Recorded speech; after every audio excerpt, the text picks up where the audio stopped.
primeira carta de Paulo aos Coríntios, capítulo 9, versículo 24 a 27.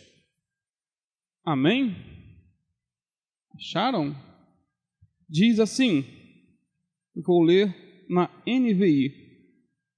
Vocês não sabem que dentre todos os que correm no estádio, apenas um ganha o prêmio? Corram de tal modo que alcancem o prêmio. Todos os que competem nos jogos se submetem a um treinamento rigoroso para obter uma coroa que logo perece, mas nós o fazemos para ganhar uma coroa que dura para sempre. Sendo assim, não corro como quem corre sem alvo, e não luto como quem esmurra o ar, mas esmurro o meu corpo e faço dele meu escravo, para que, depois de ter pregado aos outros, eu mesmo não venha a ser reprovado. Amém?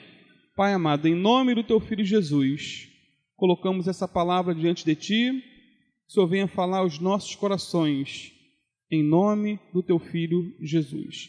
Amém. Os irmãos podem sentar-se.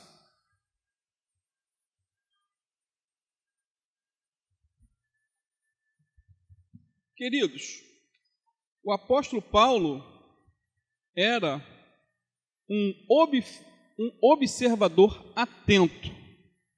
Observava o mundo ao seu redor.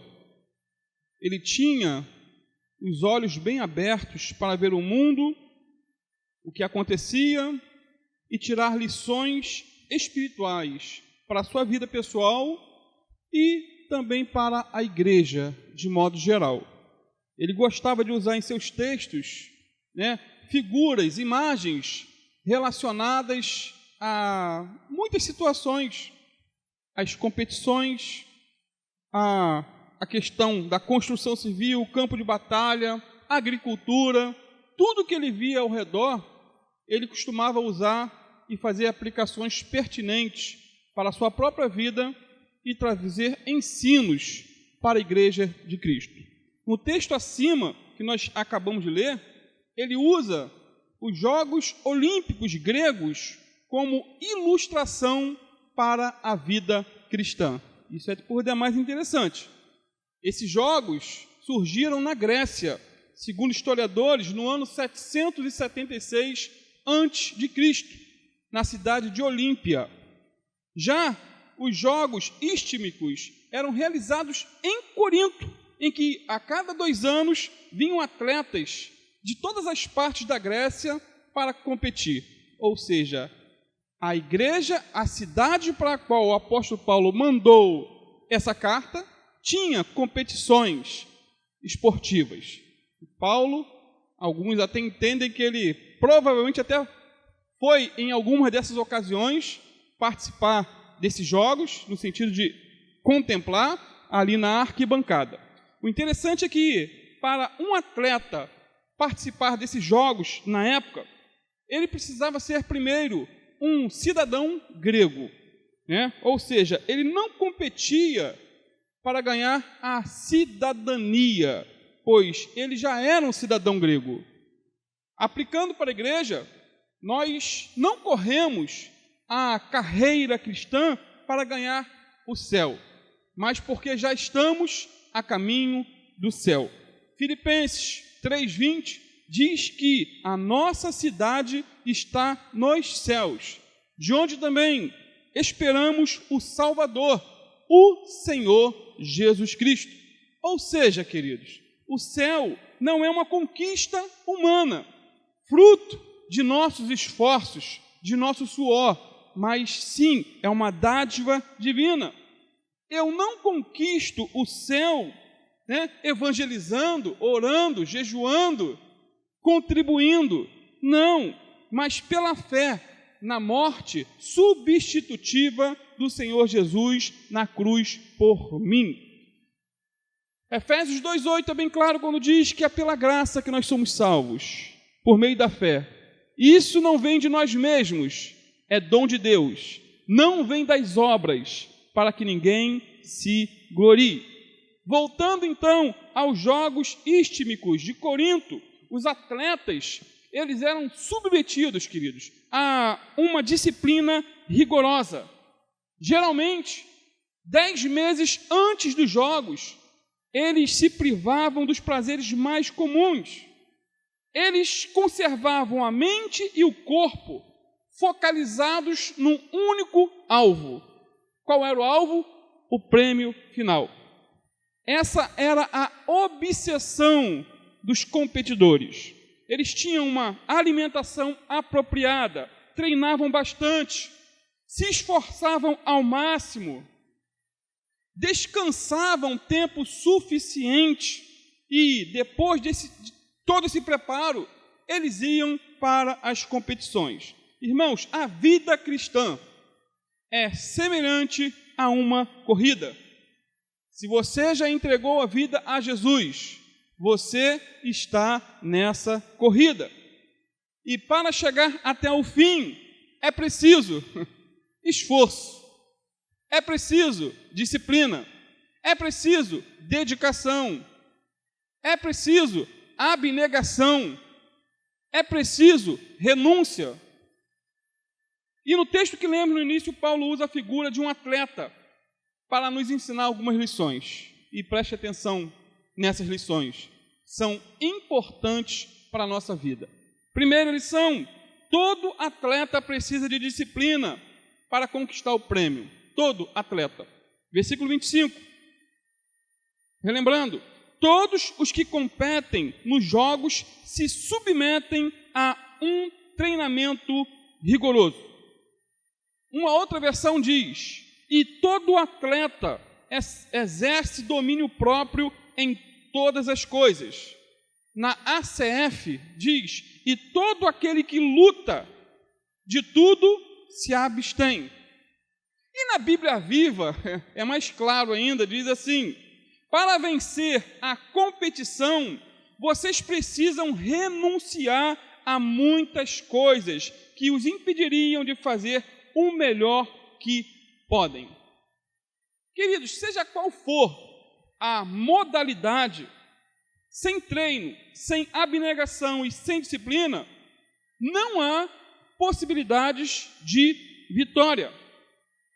Um atleta, humanamente falando, um atleta sem disciplina jamais será um vencedor. Me faz lembrar de uma frase de Usain Bolt, quando disse que treinou 4 anos para correr 9 segundos. 4 anos de treino, 4 anos de esforço para correr apenas 9 segundos e se tornar o homem mais veloz do planeta. E ele concluiu dizendo: tem gente que não vê resultados em 2 meses e desiste. 2 meses e param pelo caminho. Portanto, queridos, um atleta mal treinado não pode ganhar a corrida e muito menos a luta. Irmãos, a vida cristã, como já disse, é uma corrida. Não uma corrida de 100 ou 400 metros, mas uma corrida por toda a vida e até o dia da nossa morte. E nessa corrida precisamos nos abster de muitas coisas para não ficarmos no meio do caminho. Precisamos nos abster de muitas coisas para não ficarmos no meio do caminho. Nessa corrida precisamos dizer não a muitos banquetes, se é que desejamos ir até o fim. E banquete é o que não falta. Banquete de Satanás. Precisamos exercer domínio próprio em todas as coisas para não sermos desclassificados, porque há essa possibilidade. Como diz a Bíblia Viva, para vencer a competição, precisamos renunciar a muitas coisas que possam nos impedir de fazer o melhor que podemos. Por exemplo, quando alguém oferece a um atleta, humanamente falando, no mundo secular, algum tipo de alimento nocivo à sua saúde, ele diz não, pois seu propósito é vencer. Ele sabe que aquele alimento pode prejudicá-lo naquela competição. Ele abre mão de muitos alimentos gostosos, mas apesar de ser gostosos, não são saudáveis para manter a sua forma, por assim dizer. Portanto, ter disciplina, querido, significa abrir mão do que é bom e do que é muito bom, a fim de ficar com o que é muito melhor. O atleta precisa cuidar de sua dieta, precisa cuidar de seus horários. Ele é sistemático quanto a esses detalhes.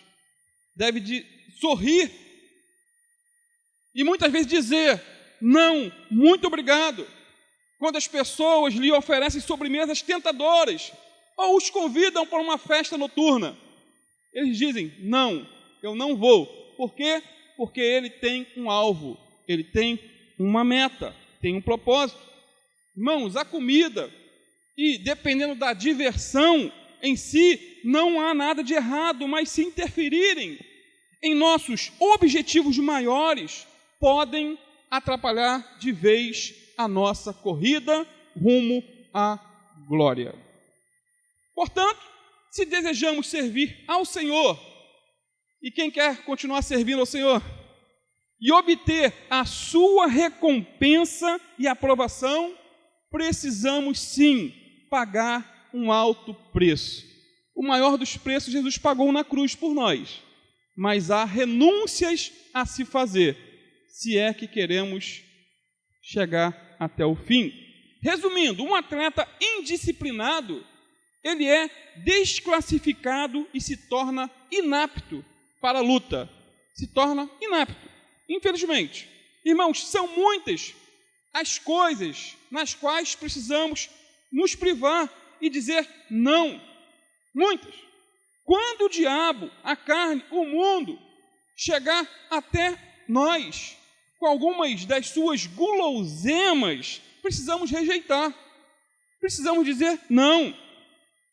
Quando o diabo oferecer a nós um banquete de pecado, precisamos dizer não. Ele ofereceu esse banquete a Jesus. Lembra? Lá no deserto, quando Jesus estava com fome. Ofereceu. Lembram? Se és filho de Deus, transforma essas pedras em pães. Se és filho de Deus, se jogue do pináculo do templo, e os anjos vão te segurar.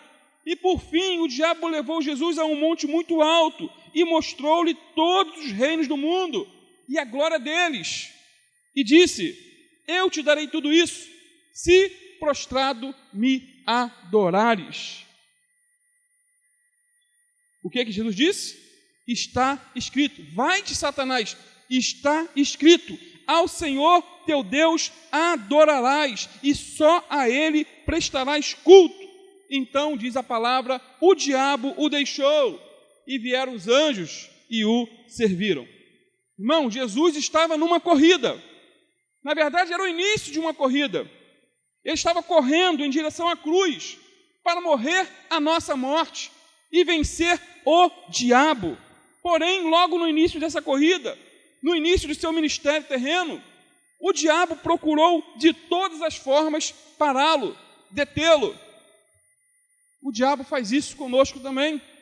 Ele é estrategista, velho de guerra, já derrubou milhares e não somos melhores do que os nossos antepassados. Precisamos depender de Deus. Mas Jesus venceu cada tentação, lembra?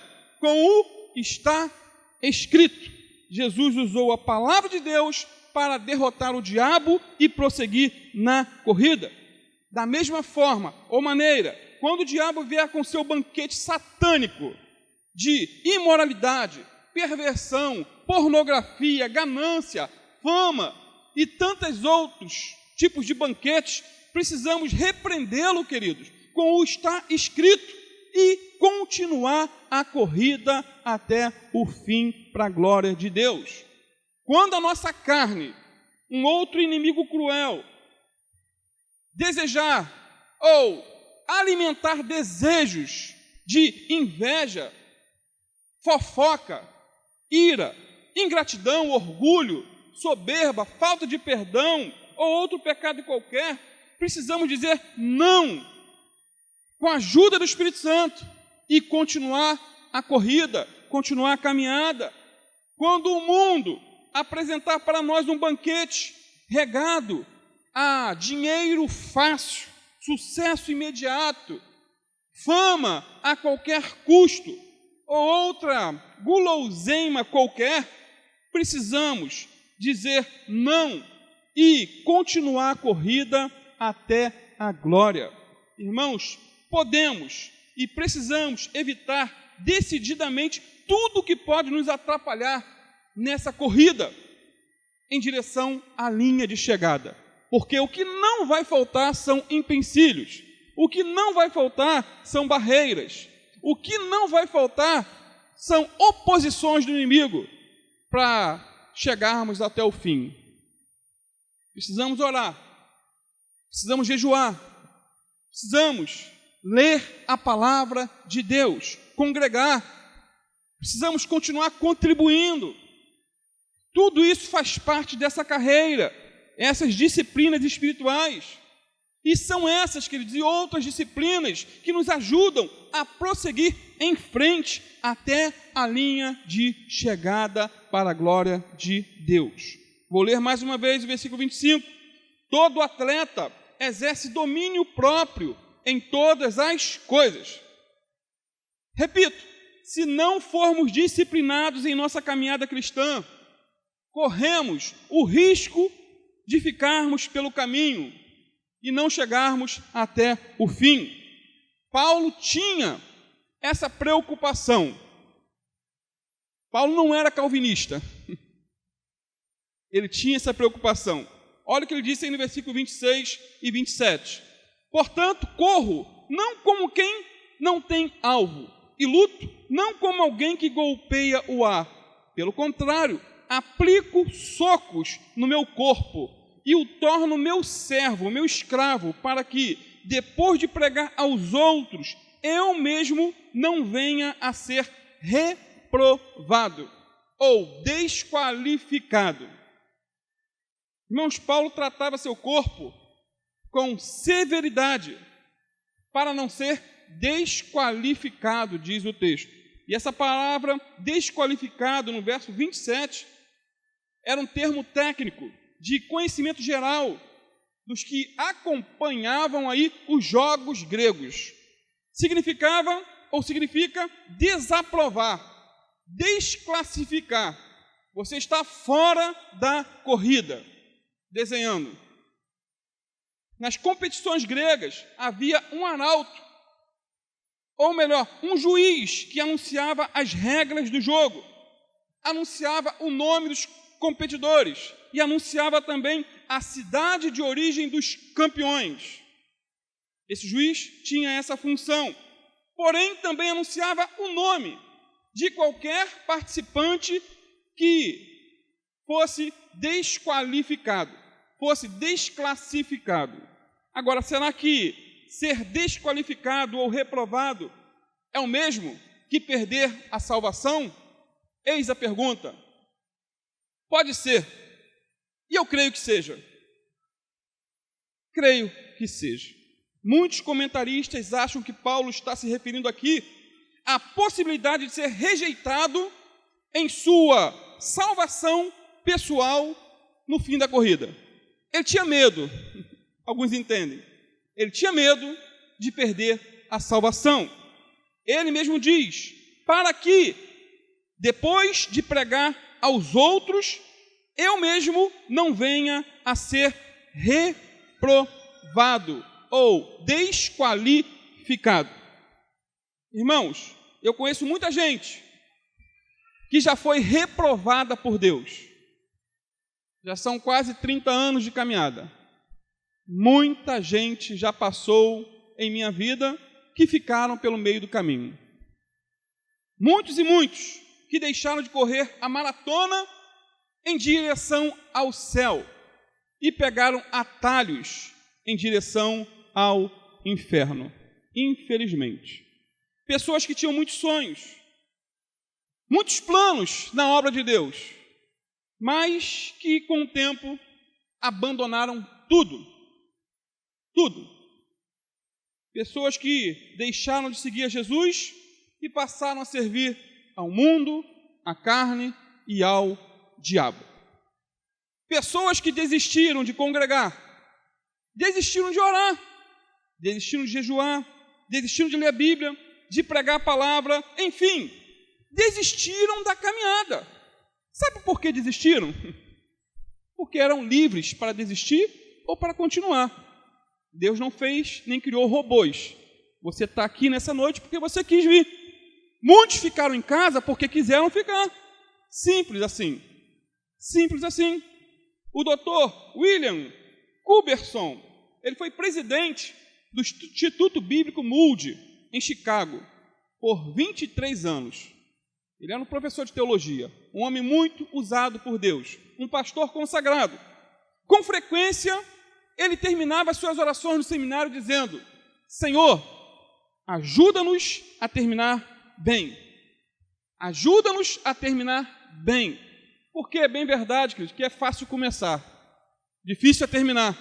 E Deus ouviu as orações e esse doutor Cuberson completou sua carreira de maneira vitoriosa. Ele combateu o bom combate, completou a carreira e guardou a fé. Guardou a fé.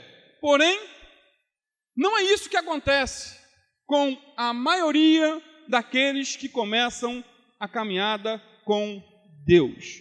Muitos não terminam bem. Muitos ficam pelo meio do caminho. Isso me faz lembrar do que aconteceu em meados do século XX. História real. Não é uma ilustração, fato real. Aconteceu na América com 2 jovens evangelistas muito famosos, muito. Um era Billy Graham, o maior evangelista do século XX. Um homem que levou a Cristo milhares e milhares de pessoas. Um homem esse que eu tenho o prazer de constantemente estar ouvindo pregações no YouTube. Nunca foi polêmico.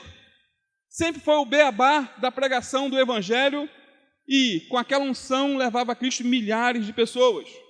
Um outro jovem era Charles Templeton, muito usado por Deus nos idos de 1950, mas hoje totalmente desconhecido e esquecido por todos. Junto com Billy Graham, Templeton fundou o Ministério Jovens por Cristo. E eles eram muito amigos e começaram a pregar juntos, tanto nos Estados Unidos como pela Europa, Inglaterra, Escócia, Irlanda, Suécia e etc. Eles tinham um programa de televisão semanal, queridos, que abrangia todos os Estados Unidos, os 2. Eles eram plantadores de igrejas. Os 2 realizavam cruzadas em todo o mundo. Charles Templeton chegou a pregar para multidões de 20 a 30 mil pessoas. Imagine isso. Detalhe, Templeton superava Billy Graham em muitas áreas. Na verdade, ele era melhor do que Billy Graham em quase tudo.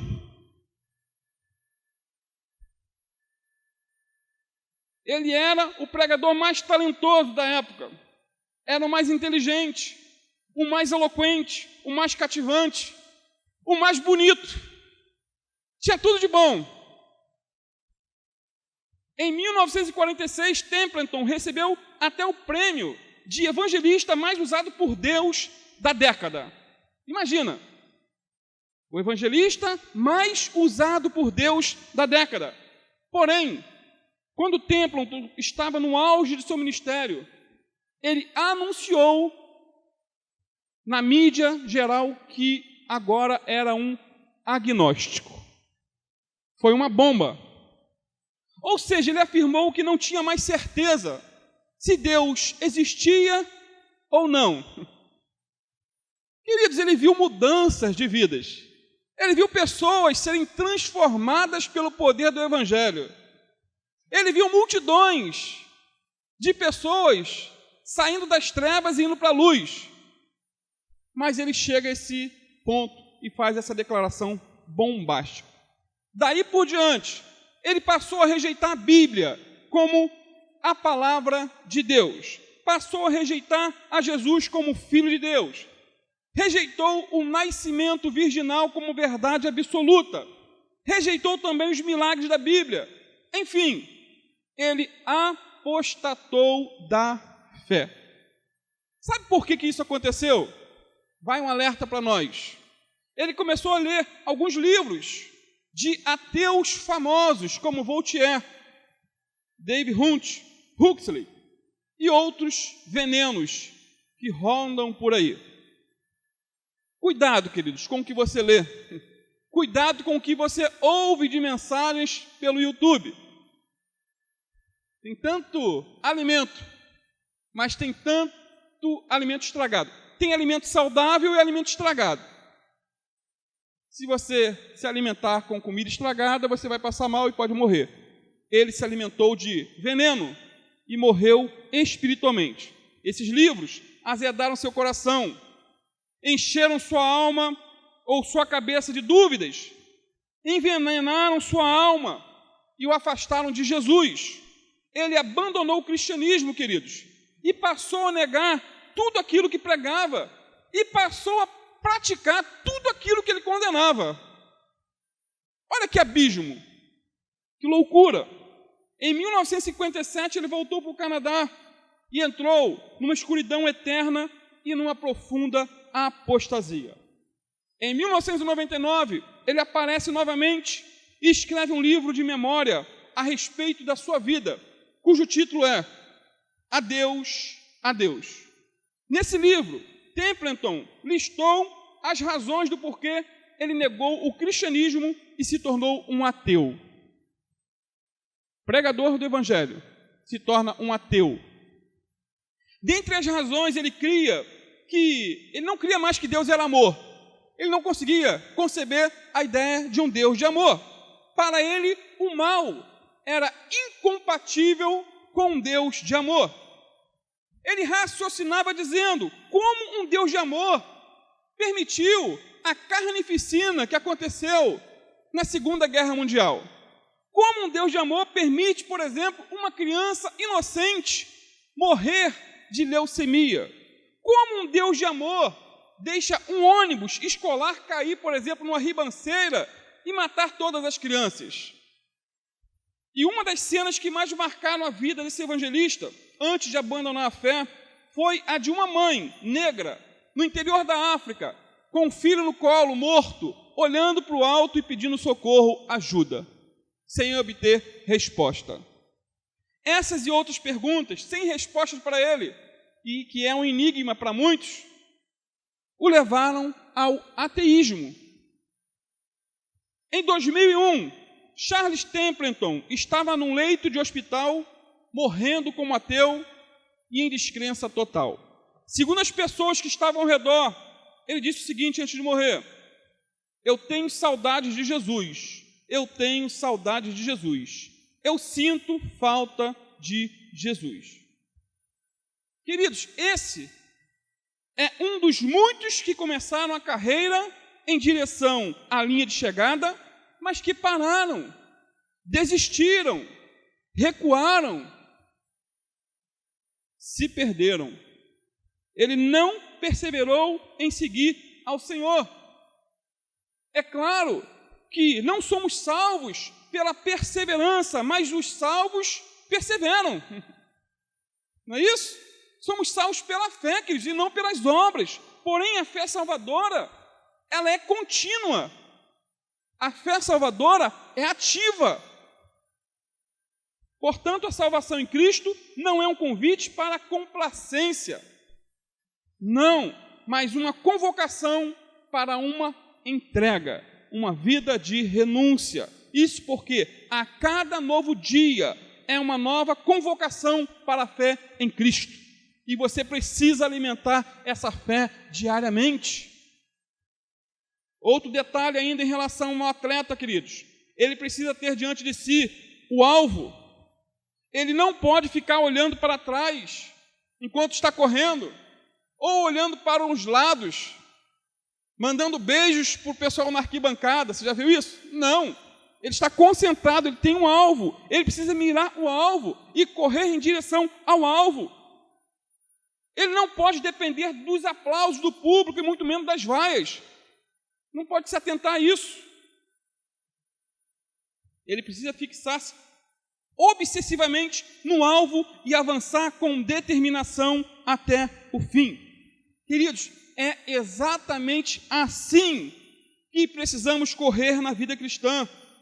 O nosso alvo é Cristo. Não temos que ficar olhando para trás, para as derrotas e pecados do passado que já foram perdoados se houve arrependimento. Não temos que olhar para os lados, para aqueles que ficam pelo caminho, que desistiram da caminhada. Precisamos orar e interceder por eles, mas não cair como eles. Temos, queridos, que ter os nossos olhos no alvo que é Jesus, nosso único, suficiente e eterno Senhor e Salvador. Portanto, que o Senhor nos ajude a ir até o fim da caminhada para a glória dele. Segunda verdade, nas competições, somente um atleta ganhava o prêmio.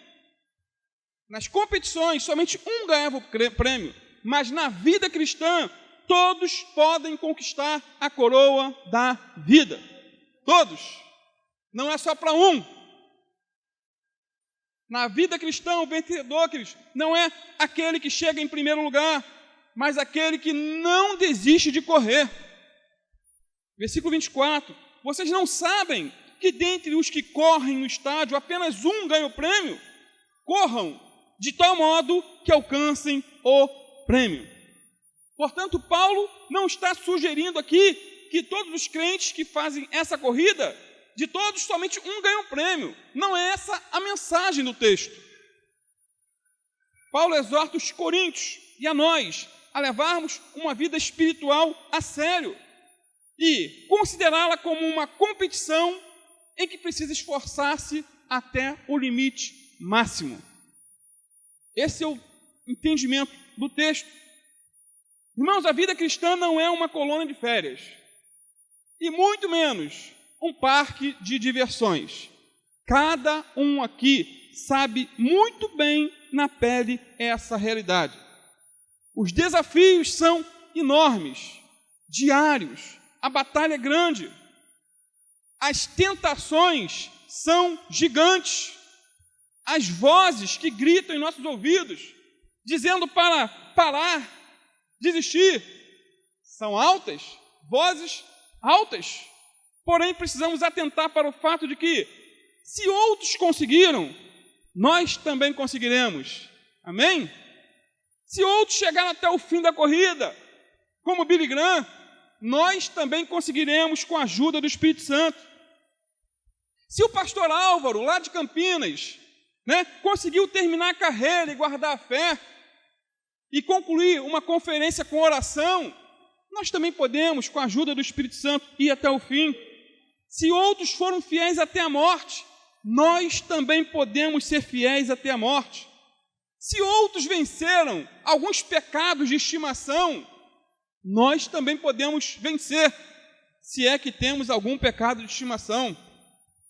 Irmãos, na caminhada cristã, o vitorioso não é aquele que chega em primeiro, mas é aquele que não desiste da corrida. A fronteira entre o fracasso e o sucesso chama-se perseverança. Certa feita, um homem estava competindo na corrida de São Silvestre, e isso é por demais interessante. Porém, ele tinha tido um derrame anos atrás. Sendo assim, ele corria, mas todo torto.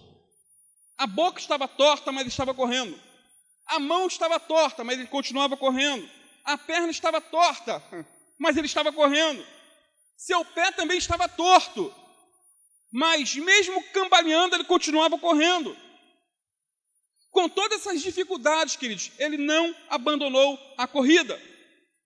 Um repórter, ao ver essa cena, se aproximou dele e perguntou: você corre todo ano? E ele respondeu: eu corro todo ano sim. O repórter perguntou mais uma vez: por que você corre? E ele respondeu: eu corro porque eu gosto de correr. E o repórter insistiu na pergunta: mas por que você corre todo ano, se todo ano você termina em último lugar? Ele parou, pensou e respondeu: em último? Só chega em último lugar quem tem as duas pernas boas, mas para de correr. Eu estou torto, mas continuo correndo. Estou torto, mas vou até o fim. Estou sofrendo, mas não vou desistir. Aí ele se virou para o repórter mais uma vez e disse: me dá licença, porque eu vou terminar a corrida. Homenzinho torto, mas não parou de correr. Não desistiu da batalha. Meu amado, minha amada, não desista dessa corrida. Não pare no meio do caminho. Não faça como a mulher de Ló. Lembram dela? Que correu em direção ao monte, como foi ordenado pelos anjos, mas parou no meio do caminho, olhou para trás e virou uma estátua de sal. Morte instantânea. Não seja um desistente. Insista, prossiga, avance. Hebreus 10, 38 e 39 diz assim: o meu justo viverá da fé. Se recuar, a minha alma não se agradará dele.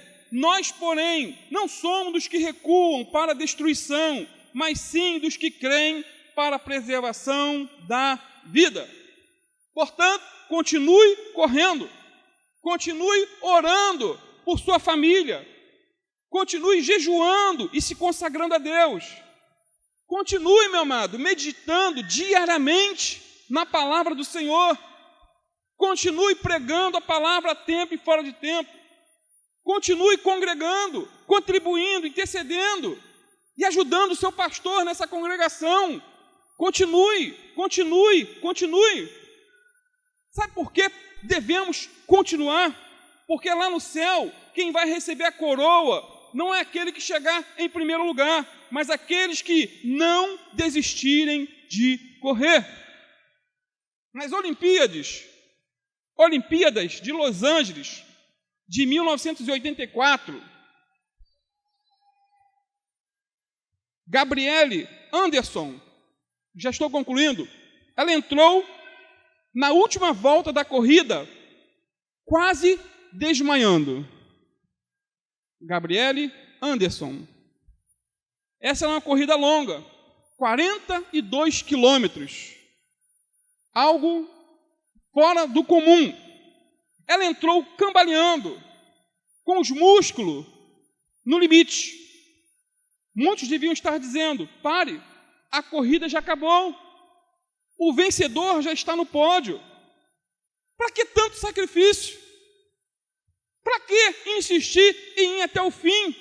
Você não vai ganhar nada. Os organizadores, queridos, queriam que ela desistisse, recebesse ajuda médica. De tão grave era a situação, mas ela não aceitou. Mesmo toda trêmula, no limite de seus esforços, competindo contra as suas próprias dores e limitações, ela retirava forças de onde ninguém mais imaginava para alcançar o seu objetivo, cruzar a linha de chegada. A expressão do seu rosto, quando todos mandavam parar, parecia dizer: eu vou terminar a corrida, eu vou concluir, eu vou chegar, não vou desistir. O interessante é que ao seu lado, alguns homens de branco estavam ali dando apoio necessário para ela, dando água e também um ombro, se ela precisasse parar. No final da pista, da corrida, tinha também um homem de cabelo branco, aguardando a moça de braços abertos. Parecia ser o pai ou o treinador. E quando finalmente chegou ela no final da corrida, ela se lançou aos braços daquele homem de cabeça branca. Todo o estádio aplaudiu por ter conseguido chegar até o fim. Ela não ganhou nenhuma medalha. Entretanto, apesar de ter chegado em último lugar, emocionou o mundo com seu exemplo de perseverança e superação. Ninguém lembra quem foi o campeão naquela época, mas todos se lembram dela. Toda tortinha, indo até o fim da caminhada. Queridos, o mesmo acontece conosco em nossa corrida em direção à glória.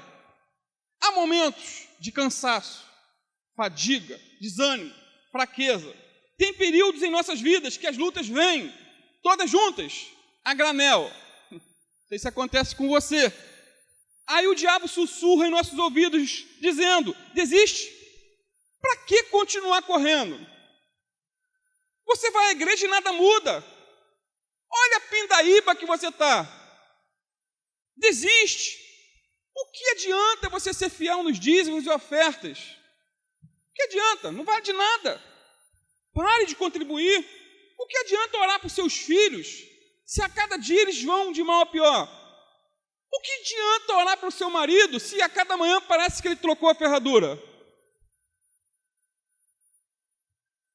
É nessas horas, queridos, que os anjos de branco se aproximam de nós e oferecem ajuda, o apoio, o socorro.